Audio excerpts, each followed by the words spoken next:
Leo and Gemini Venuses are very playful lovers. They bring out the inner child in each other, which is why this relationship is so fun and outgoing. They're both social butterflies, and so they can adapt with the scenery very easily. I think that Gemini is really good at flattering other people. That's why words of affirmation are big for them. And Leo loves this. Leos love to be complimented and to feel good about themselves. I think that the main issue in this relationship is that Leo needs a little bit more stability than Gemini does because Leo is a fixed sign. Gemini, on the other hand, doesn't really like when Leo is the center of attention 24/7 because Gemini also likes to be the center of attention. So if they can learn to share the spotlight a little bit, learn to adapt to the other person's needs and wants, I think that this relationship can be very good. So overall, I'm going to rate this an 8 out of 10.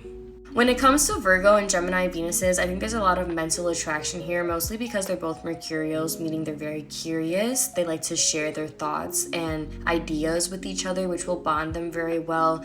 At the same time, too, I think they're both very flexible because they're both mutable signs. However, they value different things in love because Virgo is still an earth sign at the end of the day, so they need stability and security. And sometimes Gemini is not really willing to offer that or can offer that in a relationship because Gemini is an air sign. They need change in a relationship. They hate when a relationship seems too predictable. So I would say, although there's a lot of mental attraction here, I would give this a 5 out of 10. It's very hit or miss with these two signs. If they can work through their differences, by all means go for it, but they're both a little bit too stubborn for that.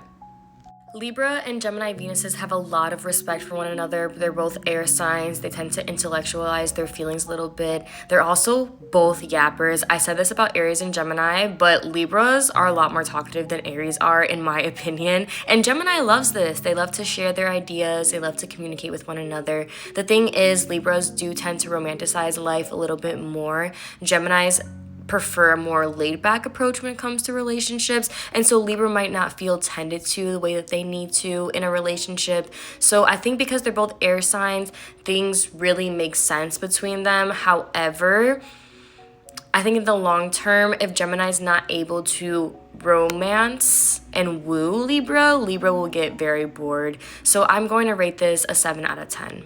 I talked about Scorpio and Gemini Venuses already. I think that because these two do have a very intense attraction to one another, this does make things exciting. However, Scorpio is looking to bond souls. They're looking for something very deep, and Gemini needs a little bit more freedom than Scorpio can offer to them. So I rated them a 4 out of 10, and I'm sticking with it.